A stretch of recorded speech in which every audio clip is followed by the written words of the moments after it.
Last year was the first time that I have ever taken part in the Our Fantasy Bingo, and I think I picked a really good year to start. It was the 10th anniversary, and it just so happened that a lot of the prompts worked in as things I would have been really interested to read anyway. I did have to cheat a little, and I had more rereads on my board than were allowed, and I took full advantage of the ability to switch one prompt for a prompt from a previous year.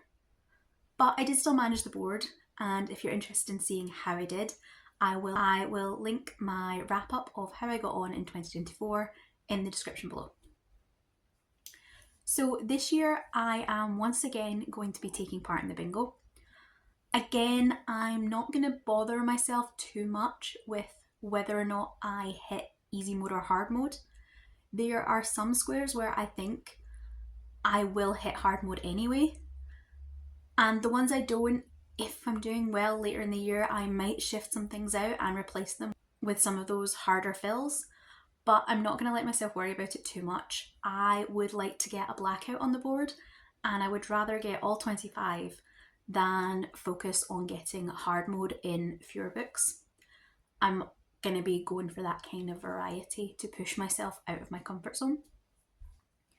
The rules of the Our Fantasy Bingo board are that you can have one reread, you cannot use the same author for more than one square unless they are an author in the short story square, and that you can only use a book for one square at a time. You cannot double up the prompts. We are allowed to replace one square of our choosing with a prompt from a previous year's board, so long as it doesn't lead to you having two squares the same. For instance, you cannot have two book club books on the board. Now, taking a look at the board, there are at least a couple of squares I'm not entirely confident on. I have picked something and I'm definitely going to give it a go, but I might end up DNFing, or I might find out that the books don't fit those prompts as well as I think they will. In this case, I'm going to have my substitute square ready. To add a bit of randomness to this, because there is a recycle a prompt later in the board, to make this a bit different, I decided to add an element of chance. I ran a random spinner wheel for the years 2018 to 2023. I didn't include anything before 2018 because those years didn't have a hard mode, and I thought I might as well just keep that consistent. And I didn't include last year's because I've already done those prompts and I would like more variety. Once I had my year, I ran another spinner wheel for a random number between 1 and 25 and generated myself a prompt. The prompt that I got was to read a book with a necromancer, and the hard mode is that the necromancer should be the same character. So immediately I thought I was going to have to read Harrow the Ninth. I have read Gideon the Ninth twice, and while I did enjoy it, and I can see why it's such a popular book, it just didn't hit for me the way I think I wanted it to, or the way it seems to have hit for fans of the Locktomb series. But after a bit of digging, the book that I have ready to use as a substitute is The Capital by A.H. Lee. This is the first book in the Knight and the Necromancer series. As far as I'm aware, it's a queer fantasy romance, and with Necromancer being in the title, I'm guessing he's going to be fairly important. So with all that said, let's dive into the prompts, and I will let you know the kind of possibilities I'm thinking about for each square. So, for the first square on the first row, the prompt is Knights and Paladins. Now, I'm not entirely certain what the difference between a knight and a paladin is, so maybe tell me if you know, but I do have plenty of options for this square. I could use my one reread to pick up a book series I have been really interested in rereading lately, and that would start with The Lightning Struck Heart by T.J. Klune. The knight in this story is the love interest, and he's very prevalent to the adventure that the character goes on. More likely, I have Ladies' Night by Megan Spooner and Amy Kaufman. This is a sapphic historical fantasy romance with a really kind of comedic vibe to it. It's sort of been pitched as a mix between A Knight's Tale and the Lady Jane series. Now, A Knight's Tale was probably one of my most favourite movies as a teenager, and I am absolutely up for this book. It is one of my most anticipated books going into the summer, and I'm really hoping that I'm going to get to it very soon. The second square is to read a hidden gem, so a book that has less than 1,000 ratings on Goodreads, and the hard mode for that is ideally it should have been published more than 5 years ago. So this one is one I think I will be trying to get hard mode on, because I do have a lot of books on my TBR that I too have overlooked because they maybe don't have the most ratings, they don't have the most hype around them, and I've been letting them sit on my TBR for way too long. So at the moment, the two I picked as being the kind of top contenders for those are two that I already own. And one is a physical, which is Darkwood by Gabby Hutchison Crouch. And the other is on my Kindle, and it is In Pain and Blood by Aldria Allen. The third prompt is to read a book published in the 80s, and I have struggled with this one. I'm keeping my options open, but at the moment the book I have found is one that I was not on my radar at all, but does sound interesting. It's The Ladies of Mandragon by Barbara Hamley. This is a book about the women of a town or a castle that when their men are kidnapped, they kind of go off to save the day. This is one of the prompts where I am going to pick up the book I've planned and I'm going to give it a read. But if I DNF it, I'm not going to worry too much, and I'm probably just going to yeet the whole square and pick up that Necromancer prompt. Prompt number 4 is one of the ones I am the most excited about. In the Reddit, I saw a lot of people say that this is their most challenging square, but this one is one I'm really excited about. It is to read a book with high fashion. So a book where clothing and fashion or fibre arts are important to the plot. This can be a crafty main character, or a setting where fashion itself is explored, like A Mask of Mirrors by Amy Carrick. The hard mode is that the main character makes clothes or fibres. So A Mask of Mirrors, as is mentioned there, has been on my TBR for at least a year now, and it's one that I have been desperate to pick up. I have the audiobook, and because it is a really long audiobook, I've just never got around to it, so this might be the push I need. So that's my highest priority. But if I really want to hit hard mode on this, I do have another book on my TBR that I have on my Kindle and I could pick up, and that is Costumes for Time Travellers by A.R. Capetta. So either of those would fit, it just depends on what I'm in the mood for.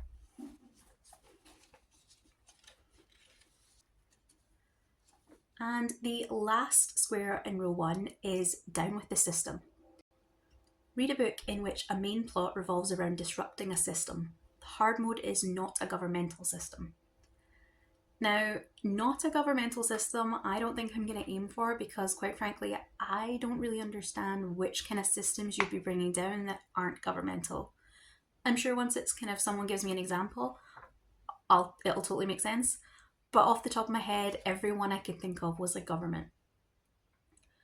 I've just finished Sunrise on the Reaping by Suzanne Collins, and I have been tempted to go back and read The Ballad of Songbirds and Snakes, which I never read. The other option that I'm quite tempted by is The Traitor Barrow Cormorant by Seth Dickinson. I have a paperback of that, and this would be a great time to get to it. Going into the second row, the first square is Impossible Places. So this is to read a book set in a location that would break a physicist.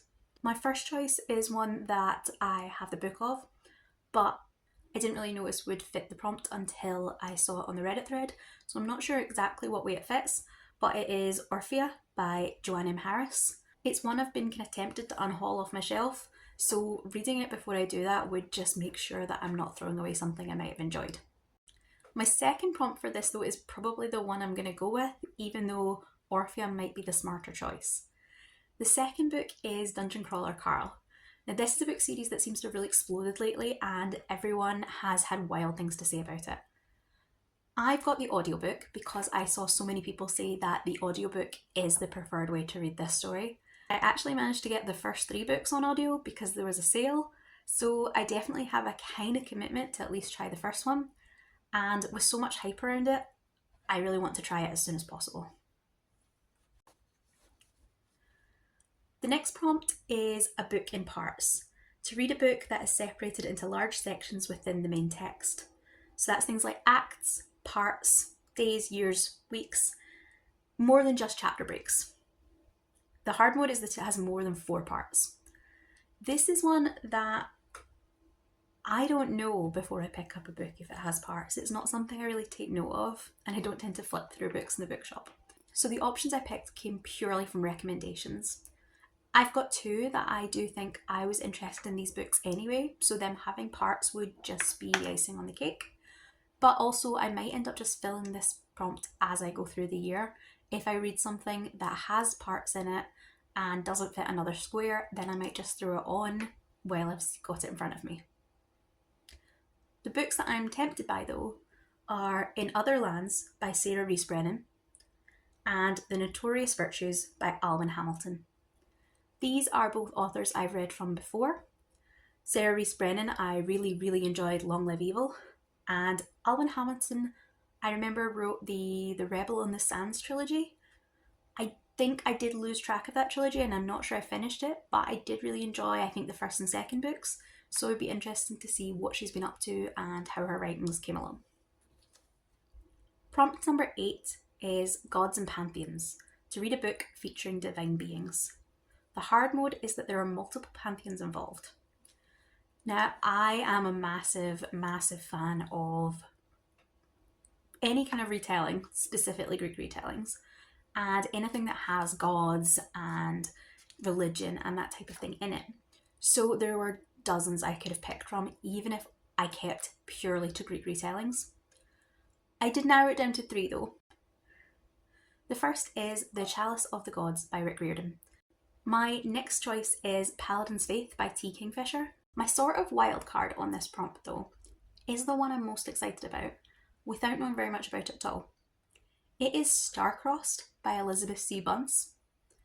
I've read Elizabeth C. Bunce's Rumpelstiltskin retelling, and I have read her middle grade kind of historical mystery series, the Myrtle Hardcastle books, and I've really enjoyed them.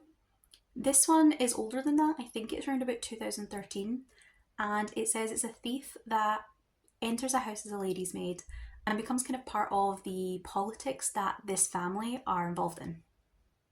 And some of the reviews on Goodreads said that something they particularly found interesting was that this book has a pantheon of gods that don't just feel like they're kind of cribbed from Greek mythology, they feel completely unique. They feel like a solid, believable pantheon that's been brought up from scratch. So I might pick up that because it would be a bit more interesting than going with gods and goddesses I've seen before. Prompt number 9 is to read the last book in a series. You don't need to read the entire series this year, but you do need to read the last book. The hard mode is that series should be more than 4 books long. Now, I thought this one would be so easy because I'm always on it myself for leaving series unfinished. But when I came to look at it, I really struggled. So the R Fantasy Reddit thread has saved my bacon here because someone had a thought and it's perfect. I saw someone mention that their plan, and they assumed quite a lot of people, would be reading The Shepherd's Crown by Terry Pratchett for this. The Shepherd's Crown is the last in the Discworld series. Discworld has about 40 something books in it. It's also the last in the Tiffany Aiken subseries, and Tiffany Aiken has about 5 books scattered towards the end of Discworld. I'm a huge fan of Discworld. I'm a huge fan of Terry Pratchett. I've read some of the books in the Discworld series definitely into double digits, and I can quote most of the Witches books by heart. But I've never picked up any of the Tiffany Aiken books.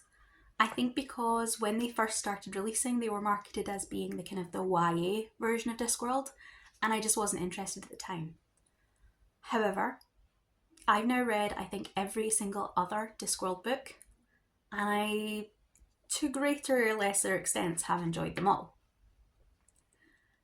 It feels that I'm definitely missing something by not reading those Tiffany Aiken books. To catch up, I'll have to read 5 books. There's The Wee Three Men, A Hatful of Sky, Wintersmith, I Shall Wear Midnight, and finally The Shepherd's Crown. So there are definitely easier options to fill a square because I only need the one. I'm ready to commit to those 5 books so that I can get to the end. The last square on row 2 is to read a book club or read along book. Now, it has to be a book that is officially a group read on our fantasy, and they have a Google Sheet and a Goodreads page that you can use to check. There were lots of things that have been on my TBR for ages. There were lots of things I've seen really hyped. Some of the older things are considered almost like classics in the genre, and it was no problem at all for me to pick something. The one that I have put down though is actually slightly unusual for me because it's slightly more sci-fi, and I tend to be a purely fantasy girly where I can. However, I've heard that this one has a really morally grey protagonist, a fascinating corruption arc, and it just sounds like something I'm going to really, really enjoy. So my tentative pick for the group book is Hinch by Natalie Zena Walschotz. If I don't enjoy this one, I can switch it up for any number of other our fantasy books. Entering the third row, the first prompt is a parent protagonist. So this is a book where the main character has a child to care for. The child does not need to be biologically related to the character, but the hard mode is that the child is also a main character in the story.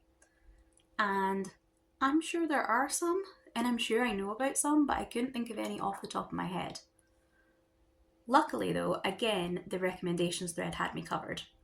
One of the suggestions was Kaikiai by Vaishnavi Patel. I've had it physically on my bookshelf since it came out, and it is a mythology retelling. The second book is, this is another case where I have one book and it would be the smart choice, but instead a book that I have never heard of has actually piqued my interest, and it's probably the one I will go for. And this is A Queen in Hiding by Sarah Kozlov. I know nothing about it other than it's a queen in hiding. I think it'll have those political elements that I tend towards, and I think it sounds really interesting. Prompt number 12 is an epistolary novel. That is a book that features diary or journal entries, letters, messages, newspaper clippings, that sort of thing. I am going to be reading Dracula by Bram Stoker, and I'm going to be doing it through the Dracula Daily system. Dracula Daily takes Bram Stoker's Dracula and breaks it down into the letters and diary entries that it is told in. And it emails you the letters or entries on the relevant day from May to November. So you get a real sense of time passing between events. You get to add that tension where you're waiting for another entry to appear, and then you get that kind of rush as everything all starts to happen together. I've tried to read Dracula in the past and it didn't work for me. I found it a bit dry, but I'm really interested in trying it this way because I think it'll make all the difference. I'm not a fan of reading on my laptop or my phone though, so instead of having the email come through, I've actually bought myself a physical copy of Dracula Daily, which breaks it down into days that I need to read each section, and it also includes little snippets from like Twitter or from blog entries when Dracula Daily has ran in the past, so that I get that sense of kind of community coming through too. So that's going to be a project that I'll be doing from April to November, and it'll fill that prompt when I get to it. Square number 13 is to read a book that was published in 2025. The hard mode is it should also be a debut. There are at least half a dozen books on my Goodreads shelf, on my physical shelf, that are 2025 debuts. But the two that I've kind of picked to put down here are Lightfall by Ed Crocker, which I believe is a kind of paranormal that gives a different or unique take on vampires and werewolves, and Tarnished by Erica Rose Ebhart, which I think is a kind of traditional fantasy quest type story.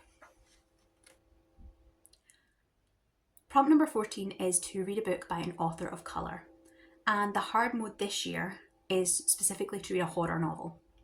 So I'm going to pick up House of Hunger by Alexis Henderson.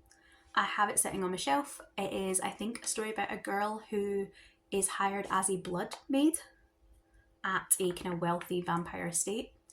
And it has a gorgeous cover, but also sounds really interesting. The last prompt on row 3 is number 15, a small press or self-published. So basically anything that doesn't come from one of the big 5 publishers.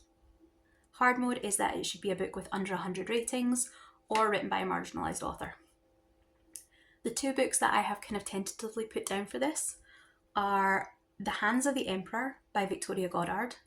This sounds like a kind of I want to call it administrative fantasy, which is to do with the kind of nitty gritty of actually dealing with running your empire or whatever. I kind of think of this as things like the Goblin Emperor, and it sounds like it'll be totally something I'm going to really enjoy.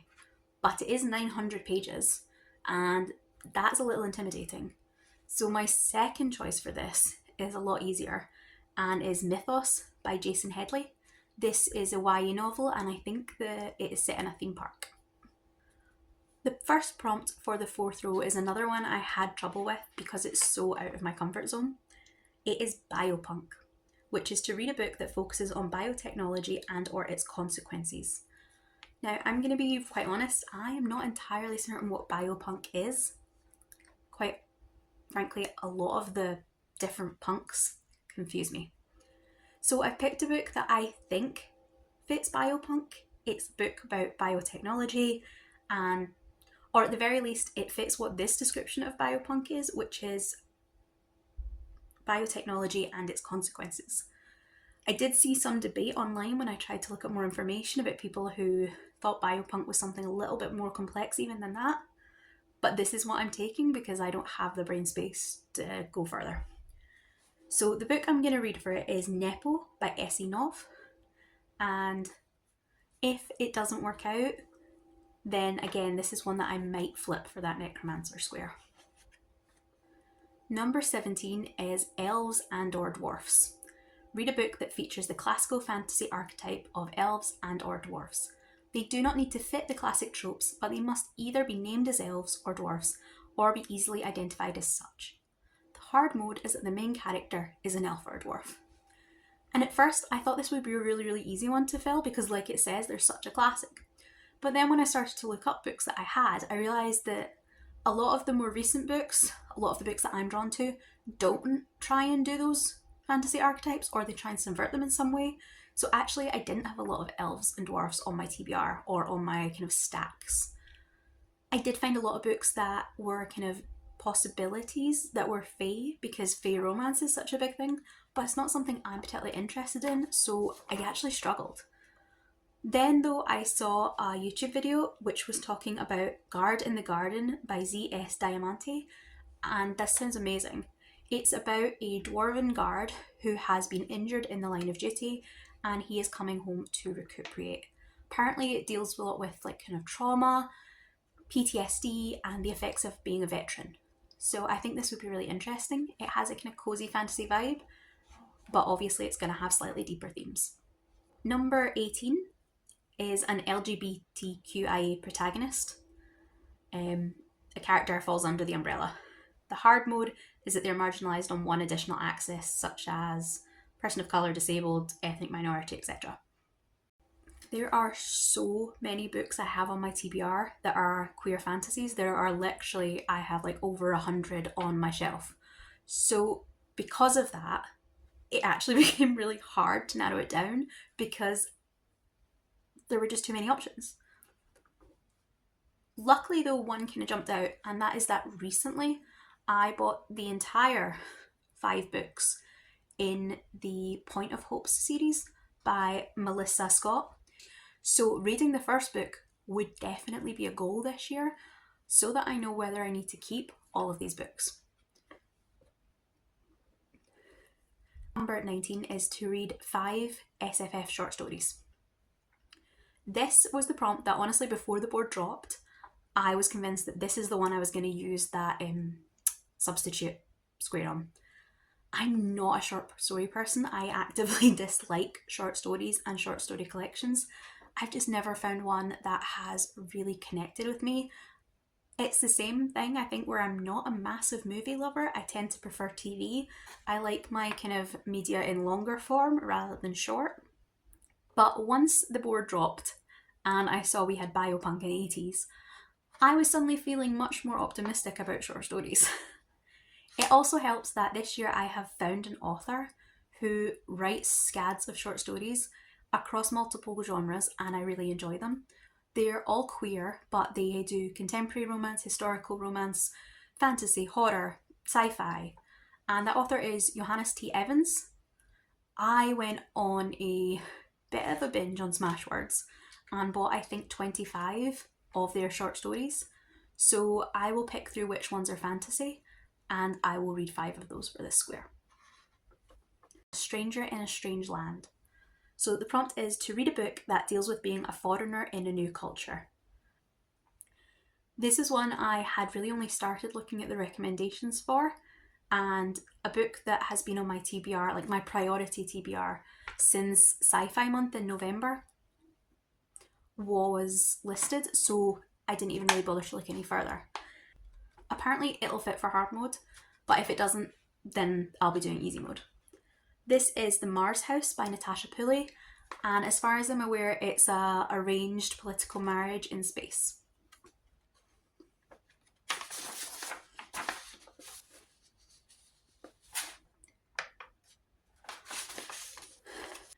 The last row on the board. So for the last row on the board, the first square is to recycle a bingo square. So you have to use a square from a previous year as long as it doesn't repeat one on the current card. As in, you can't have 2 book club squares. The hard mode is to do the hard mode for the square that you had. So I had a wee look at the prompts that have been in the past. I ignored 2024 because that's the one I did, and again, as I said, I didn't want to do that twice. But I picked 2023's Mundane Jobs because I really like fantasy novels that deal with people in kind of normal everyday jobs rather than kings and queens and knights and things. I'm not saying I don't enjoy kings and queens and knights, but I do think it's really interesting to see the story of the person that's doing their taxes for, or that's trying to arrange the funding for how we're going to rebuild a town after a dragon attack. The 2 books that I specifically have in mind for this are Coffee Shops in an Alternate Universe by C.B. Lee. So it's a sci-fi and it deals with 2 girls that are from different universes and kind of somehow their universes overlap. The other book that I potentially have in my TBR for this one is Of Books and Paper Dragons by Viela Dinar. This is one that I know nothing about. I think it's a bookshop and I want to keep it that way. There is going to be an awful lot of overlap in that square with this next one, which is cozy science fiction fantasy. It says cozy is up to your preferences for what you find comforting, but the genre typically includes relatable characters, low stakes, minimal conflict, and a happy ending. Now, the obvious, I feel, choice for this was to go with the 3rd Legends and Lattes book. I love Legends and Lattes. I've read it a couple of times now, and every time has been a 5-star. I wouldn't object to using that one reread to reread that. However, I didn't really love the 2nd book, which was more of a prequel, so I'm a little apprehensive about this 3rd one. As such, I decided to look slightly further afield, and I found 2 books that are by authors I've really enjoyed in the past, so I think those will be what I'll be angling for, because I'm a lot more excited about those than I am about potentially disappointing Legends and Lattes sequel. The first is Murder by Memory by Olivia Wade. Olivia Wade has written a trilogy that I really enjoy. It's a historical romance called the Feminine Pursuits series, and it features kind of, I think they're Victorian, but they are sapphic relationships as these women enter fields that are maybe unconventional. The first book is The Lady's Guide to Celestial Mechanics, and it's about a fashion designer and an astronomer. And then I think other books include things like beekeepers and a woman that runs a printing press, that sort of thing. It's a really, really good series, and I really enjoyed Olivia Wade's writing and her attention to historical detail, so I'm interested to see what she does in this completely different genre. Murder by Memory has been sort of pitched as like Agatha Christie in space, or Miss Marple in space, so I think that sounds like something I would really, really enjoy. The other book I might read for this one is Yield Under Great Persuasion by Alexandra Rowland. I absolutely adore A Taste of Gold and Iron, and I really enjoyed Running Close to the Wind when I read it last year. This one I think is just about a kind of, I think it's queer, and I think it's just about a couple that have kind of grown up together as kind of not quite enemies, but kind of like grumpy rivals, and then they're gonna do things like growing vegetables. I'm not entirely sure, but I bought it purely based on how much I've enjoyed her books before, and it has a really pretty cover, so it's been on my shelf since just before Christmas, and I would like to try it. Prompt number 23 is to read a generic title. So that is a book that has one or more of the following words in the title: blood, bone, broken court, dark, shadow, song, sword, or throne. The hard mode is that the title should contain more than one of the listed words, or contain at least one word with a colour, number, or animal as well. And this is another one where I feel like there were just so many possibilities that it kind of stymied me a wee bit. So instead what I did was I just went to the recommendations to see what people were talking about, and two that I currently have on my shelves were sitting there. They both fit hard mode, so I'm just going to go with those. The first is The Scarlet Throne by Amy Lowe, and the second is One Dark Window by Rachel Gillig. Now, prompt 24 is slightly different. This prompt is not a book. Do something besides reading. Watch a TV show, play a game, learn to summon a demon. Basically spend time with fantasy, science fiction, or horror in another format. So movies, video games, RPGs, board games, anything counts. There's no rule about how many episodes of a show will count, or whether you have to finish a video game. New is the key word here. We do not want you to play a save game, or to watch a new episode of a show you enjoy. I'm definitely not a games person. I've never really enjoyed video games that much, and I'm not a tabletop person either. So I kind of immediately was like, it's gonna be films and TV. I've never seen Severance, which is such a hyped show, and I could easily take out a week's trial or a month's trial on Apple TV and watch all 3 seasons. Similarly, Murderbot is coming out, I think, in May, and that's another one that's super hyped. I read the first Murderbot novella just last month. I didn't adore it, but I did enjoy it, and I would like to continue with that series.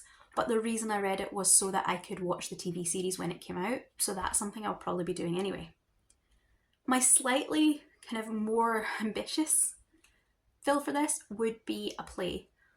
I am already intending to go see a live action version of Feet of Clay by Terry Pratchett in June. Although I've read Feet of Clay and I have seen Discworld plays by this company, I haven't seen them do Feet of Clay. So technically I think it should count as being new, but the TV shows are maybe clearer on that new aspect. Anything here will really work. And I think it will be a challenge. I tend to more rewatch things I already enjoy. So although I'm not going to push the boat out as far as trying video games or board games, I am still slightly pushing myself in that I'm going to have to step away from my comfort shows and actually invest in some new characters. And the final square on the board is pirates. To read a book where the characters engage in piracy. The hard mode is not a seafaring pirate. And this is one where I have no intention of doing hard mode. I really enjoy seafaring pirates and I have loads of them on my TBR. So there is no way that I am going to miss a chance to try and at least read one of these. My kind of 2 that I pulled completely at random to kind of make, give me a nice easy choice between is Blood on the Water by Tammy Veldura and Capture the Colours by Elena Barrino.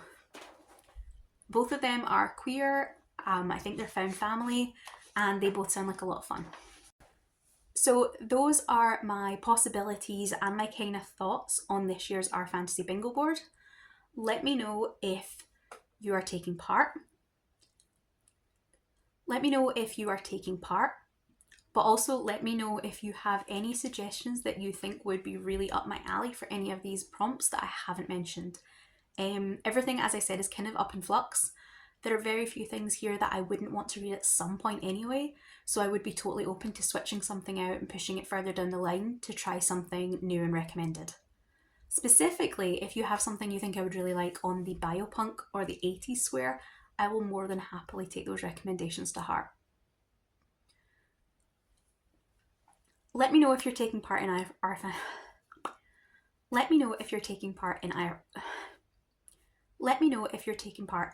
Fantasy Bingo. Let me know if you're not and why not. And let me know what you think of some of these choices that I've made. Thank you so much for watching. I will try to maybe do an update on this board, maybe around the 6-month mark. So make sure you subscribe if you'd be interested in seeing how many or how few of these prompts actually stay the same. Thank you so much for watching, and I'll see you next time. Goodbye.